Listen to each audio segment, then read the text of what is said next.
Aujourd'hui, chapitre 5, les directives de l'Union européenne, comment ça marche, qu'est-ce que c'est? Les rapports juridiques avec l'Union européenne, la France et l'Union européenne, elles sont définies dans le titre 15, très exactement les articles 88.1 à 88.7 de notre Constitution, celle de 1958, le texte de 1958. Mais on ne trouve rien dans ce titre 15 qui indique clairement quel niveau de primauté il y a de la loi européenne sur la loi nationale. Parce que c'est ça le grand problème. Il y a une loi européenne très bien, mais est-ce qu'elle prévaut ou pas sur la loi nationale et dans quelles conditions? Alors, donc on va chercher un petit peu. L'article notamment 88.6, il obscurcit encore plus notre réflexion parce qu'on lit que l'Assemblée nationale ou le Sénat peuvent émettre un avis motivé sur la conformité d'un projet d'acte législatif européen, sur la conformité de ce projet au principe de subsidiarité. Principe de subsidiarité. Donc l'AN ou le Sénat peut émettre un avis pour savoir si un projet de l'UE est bien conforme au principe de subsidiarité. Alors, à mon avis, c'est impossible de comprendre ce que veut dire cette phrase parce qu'on ne trouve nulle part la définition du principe de subsidiarité. Et qui arrive dans la Constitution, là, à l'article 88.7, sans avoir été annoncé, comme un cheveu sur la soupe, et sans autres explications. Alors, ce principe de subsidiarité qui, en fait, fonde toutes les relations entre le droit français et le droit européen, où est-ce qu'on va pouvoir le définir? Alors, puisqu'on ne trouve pas dans la Constitution, on va chercher en dictionnaire. Dictionnaire qui dit ceci, le Larousse, il dit « Dans la construction européenne, le principe de subsidiarité est une règle de répartition des compétences, moi je fais ça, toi tu fais ça, entre l'Union et ses États membres. » On n'en sait pas plus. Ensuite, deuxième phrase. En dehors des domaines de compétences qui lui sont propres, l'Union européenne n'agit que si son action est plus efficace que celle conduite au niveau des États ou des régions. Ah, alors voilà le principe de subsidiarité. Le principe de subsidiarité, c'est que l'Union européenne, elle décide, elle dit, moi je pense que mon action est plus efficace que si c'est vous, en France ou en Italie, qui vous occupez de ce sujet. Alors je dis, l'Union européenne, c'est pas écrit que l'Union européenne le décide, mais il est écrit nulle part non plus que c'est décidé autrement. C'est-à-dire qui décide que l'action est plus efficace si c'est l'Union européenne qui le fait. Voilà. On a donc un énorme vide juridique, je dirais même un abîme, pour ne pas dire un précipice dans lequel on va, le droit va s'engouffrer, s'effondrer, disparaître complètement. Voilà. Alors, qu'est-ce qu'on peut en déduire de ça? On en déduit, bon, pour commencer, deux choses. Premièrement, qu'il existe une règle de répartition des compétences entre l'UE et les États. Il existe une règle de compétences, mais qui l'établit? Et quelle est-elle? On ne sait pas, mais il y a une règle. Ensuite, deuxièmement, en dehors de ces règles, c'est le plus petit niveau qui décide, c'est-à-dire les États, sauf si on juge qui, mystère, que l'action du niveau le plus haut est plus efficace. Voilà. Donc on en déduit, en fait, une espèce de paraphrase de cette définition, mais qui ne donne absolument pas la clé pour dire que une directive de l'UE va pouvoir s'appliquer. Voilà. Alors, si on passe par-dessus ce flou constitutionnel extraordinaire du titre 15, sur les rapports avec l'UE, on ne trouve dans ce titre, dans le titre 15, aucune information sur les procédures d'adoption par la nation d'une loi fabriquée par l'UE.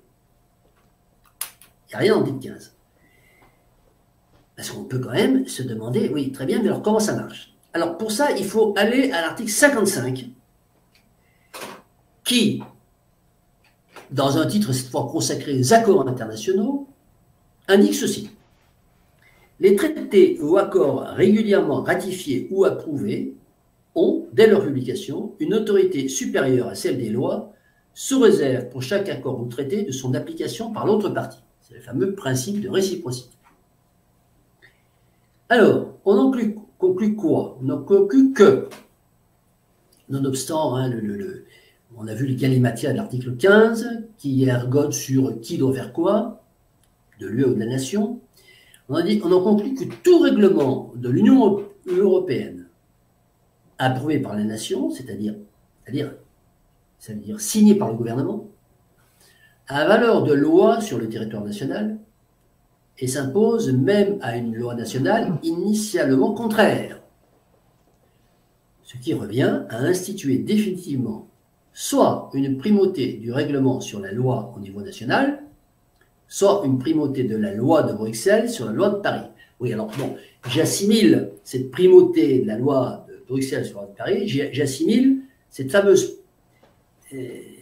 bon, là, on revient sur la dichotomie entre règlement et loi, mais sachant que les lois européennes sont en fait des règlements, on peut se demander, et d'ailleurs on constate, si on regarde bien dans le détail, on constate que le règlement prévaut sur la loi. Bon, c'est un coin de tapis que je soulève, c'est un débat qu'on peut d'ailleurs étayer avec des exemples précis. Alors, il y a quand même un petit verrou qui est posé par l'article précédent, l'article 55, c'est-à-dire l'article 57.4, un verrou qui dit cela. Si le Conseil constitutionnel, saisi par le président de la République ou par le Premier ministre, ou par le président de l'une ou l'autre des assemblées, ou par 60 députés ou 60 sénateurs, si ce Conseil constitutionnel a déclaré qu'un engagement international comporte une clause contraire à la Constitution, l'autorisation de ratifier ou d'approuver l'engagement international en cause ne peut intervenir qu'après révision de la Constitution. C'est-à-dire, si le Conseil constitutionnel estime, avec une argumentation plus ou moins fouillée, ça on connaît la façon de travailler du Conseil constitutionnel, que la directive de l'UE est contraire à quelque chose qui est dit dans la Constitution, il faut réviser la Constitution. Ou plus exactement, si on lit bien l'article 54,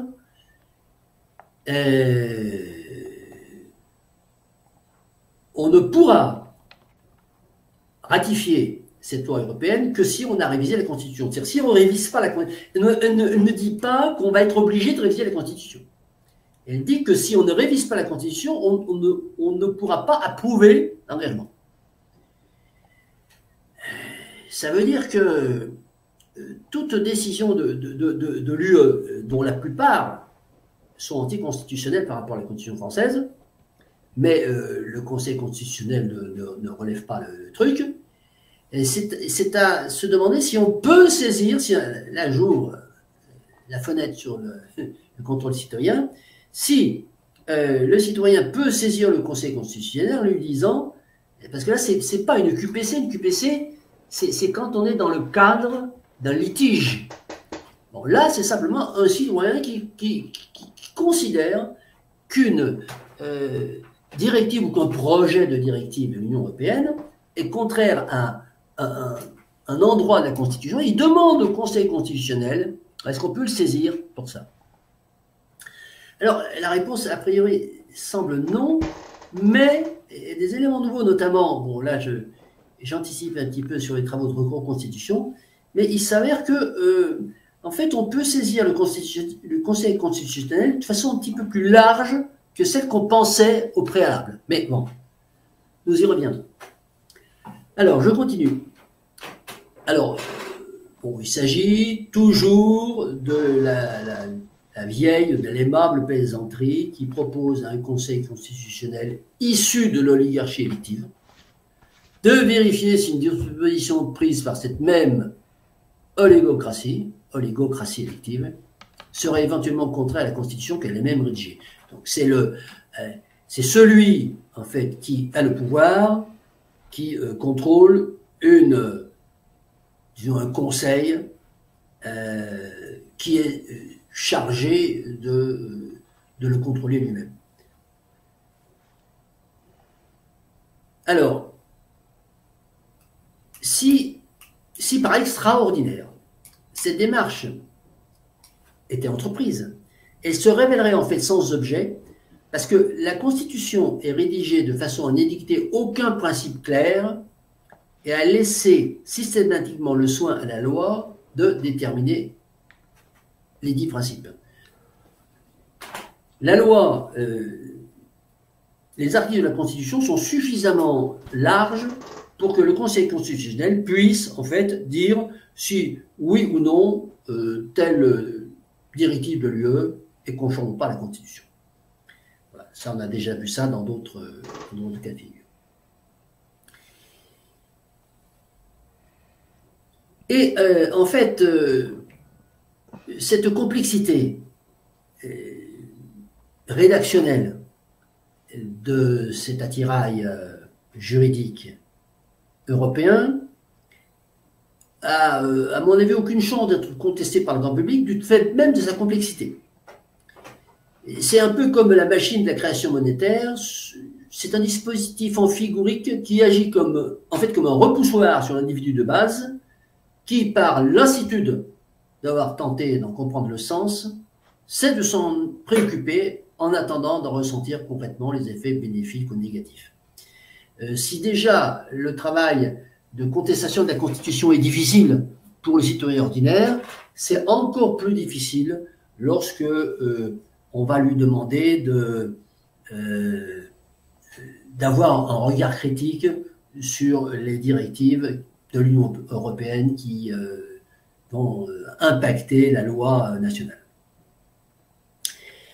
Et la conclusion de ça, c'est que finalement, les prérogatives des élus européens sont en train de remplacer progressivement celles des députés nationaux, sans que personne ne s'en formalise, ni surtout que la Constitution soit révisée pour entériner ce changement. Encore une fois, ce n'est pas la peine de réviser la Constitution, parce que le Conseil constitutionnel va toujours trouver dans son interprétation personnelle d'une phrase de la Constitution, va toujours trouver que ça rend possible le projet de directive européenne que éventuellement on lui aurait soumis. Voilà. Est-ce que tu peux, justement, le tapis que tu as un petit peu soulevé à un moment donné sur les lois européennes qui seraient des règlements, je comprends la direction, enfin pourquoi on aurait à soulever ce tapis, mais est-ce que tu peux être plus explicite sur le fait que les lois européennes seraient des règlements et donc rentreraient… voilà. Alors, excellent, parce que tu viens de donner la réponse sans savoir juste avant. Effectivement, c'est pas un lapsus quand j'ai dit c'est un lapsus, c'est pas un lapsus, c'est une imprécision de mon propos, effectivement, parce que les directives européennes, les élus européens ne font rien, si ce n'est que de toucher 12 000 € par mois, d'avoir un chauffeur, un cuisinier et femme de ménage, et le restaurant et le Thalys pour aller à Bruxelles.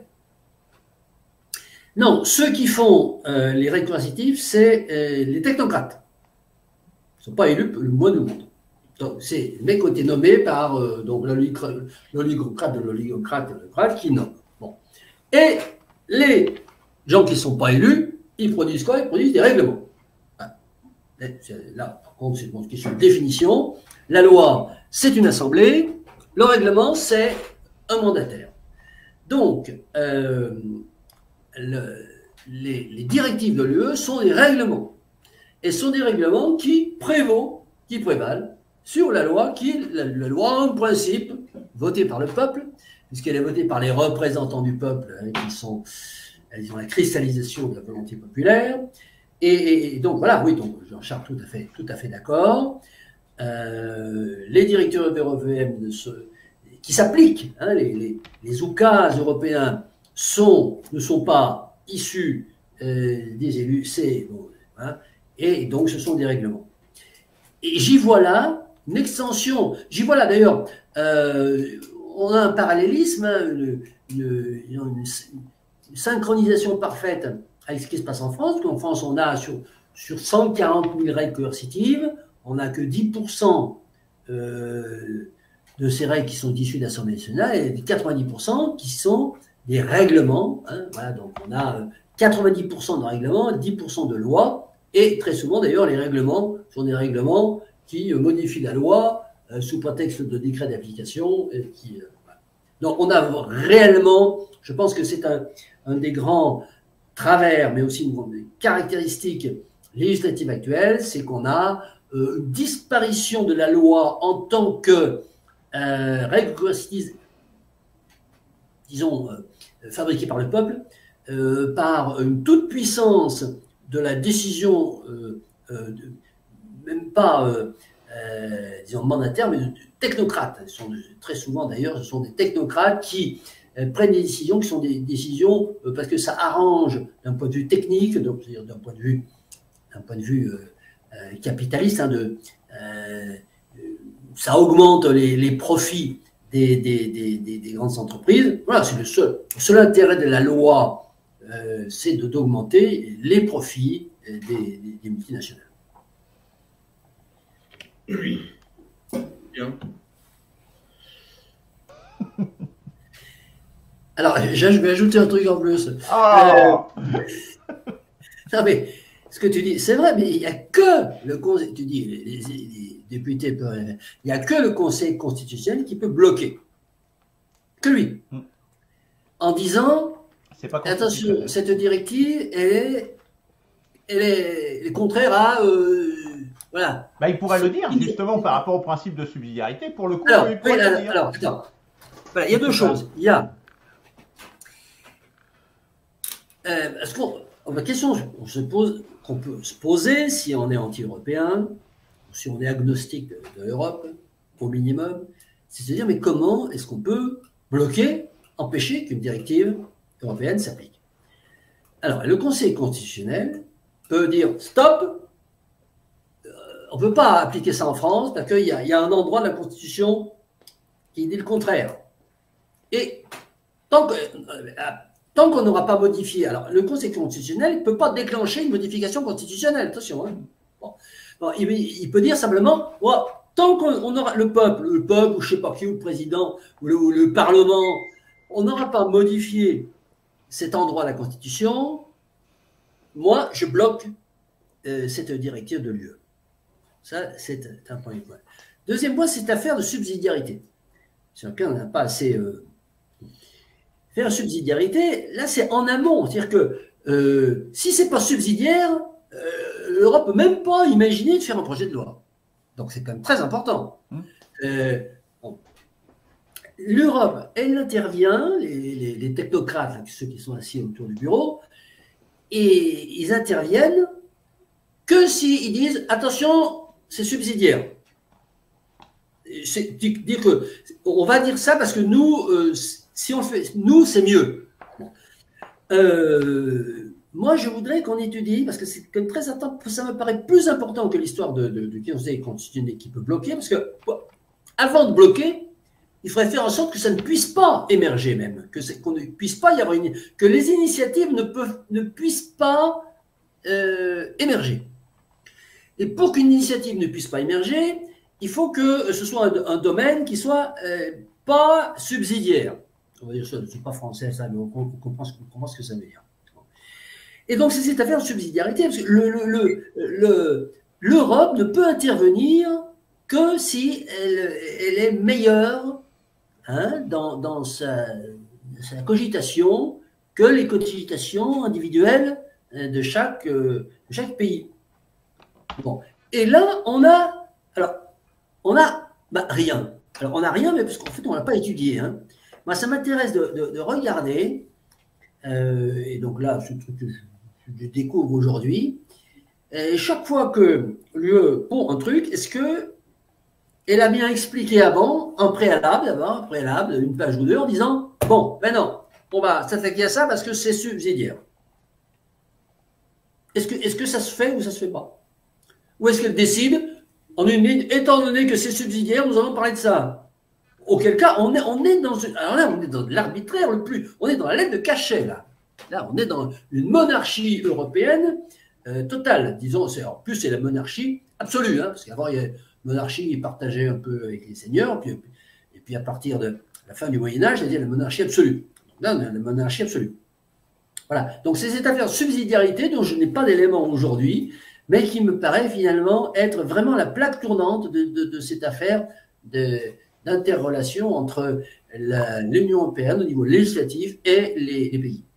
Alors, je viens de prendre l'article 72, deuxième alinéa, justement, où le seul endroit où il parle du principe de subsidiarité, et c'est pas nous, c'est le Conseil constitutionnel qui, lui, quand il parle du principe de subsidiarité, conformément à l'article 72. Donc, il y a que là où c'est défini. Donc, je l'ai affiché, donc les gens le verront, hein, je l'ai mis en gros. Les collectivités territoriales ont vocation à prendre des décisions sur l'ensemble des compétences qui peuvent le mieux être mises en œuvre à leur échelon. Oui. Ça veut tout dire et rien dire. C'est-à-dire, comment est-ce qu'on peut se fonder sur un truc comme ça pour dire ils seront meilleurs, moins bons? Enfin, ça n'a pas de sens. Alors, on est vraiment au cœur de la réacteur. Là. Ce que tu viens de dire, l'article 72, ça fonde ce que j'appelle l'état bis, c'est-à-dire les collectivités territoriales, avec les prélèvements fiscaux, taxes d'habitation, taxes et toute l'autonomie des collectivités territoriales. Il faut savoir que les collectivités territoriales, elles ont un budget en termes de prélèvements obligatoires presque aussi important que le budget central. Le budget central, ça doit être 250 milliards, et les collectivités territoriales, ils sont à 190 milliards. Bon, c'est vraiment un état bis. C'est la définition franco-française de la subsidiarité. Et cette définition franco-française de subsidiarité, ça n'est pas une définition. Voilà, hein, puisqu'on a travaillé la semaine dernière sur la notion de définition, ça n'est pas une définition. C'est un truc, c'est un amuse-gogo, hein, pouvoir dire nous avons dans la Constitution un truc, et puis après, moi, constitutionnel, je dis que c'est subsidiaire ou que c'est pas subsidiaire. Bon. Et c'est la même chose au niveau du droit européen, sauf que moi, je n'ai pas d'article 72 dans la Constitution européenne. Je ne sais pas qui, encore, on dit, ce qu'on peut dire, encore moins en France, hein, quand on va dire ça relève de la collectivité territoriale, non, ça relève de l'État central. Bon, il y a au moins cet article 72 qui ne veut rien dire, on est d'accord, mais enfin bon, on a fait l'effort d'essayer d'écrire quelque chose qui avait un habillage juridique et qui pouvait, disons, amuser un peu la galerie citoyenne. C'est pour ça que l'analyse critique citoyenne, bon, là, hop, elle sort ça en disant, hey, bon. Mais au niveau européen, qu'est-ce qu'on a? Eh bien, je ne sais pas, je vais chercher parce que je veux savoir sur quoi se basent les Européens pour dire c'est subsidiaire. Est-ce qu'il y a un semblant de phrase amphigorique qui ressemble à ça? Mais on découvre là au cours de la discussion, personnellement, c'est que la subsidiarité est un faux-né du fédéralisme. C'est intéressant ça. Ah oui, puisque en fait c'est ce dont on parle. En fait, oui. C'est que cette espèce de poupée russe de loi, de règlement, enfin ça dépend des termes qu'on doit utiliser, mais cette subsidiarité, c'est un système de poupée russe. Et qu'est-ce que le fédéralisme? C'est la grosse poupée russe qui chapeaute tout le reste et qui prend autorité sur tout le reste. Et en fait, subsidiarité, en fait, c'est un faux-né, c'est un euphémisme pour parler et pour instaurer une idée et un dessein fédéraliste. C'est exactement ça, puisque la relation qu'on a illustrée par le Conseil constitutionnel lui-même entre les collectivités locales et l'État central et relève du même principe que celui de l'Union européenne par rapport à... Voilà. Donc, on est complètement là-dedans.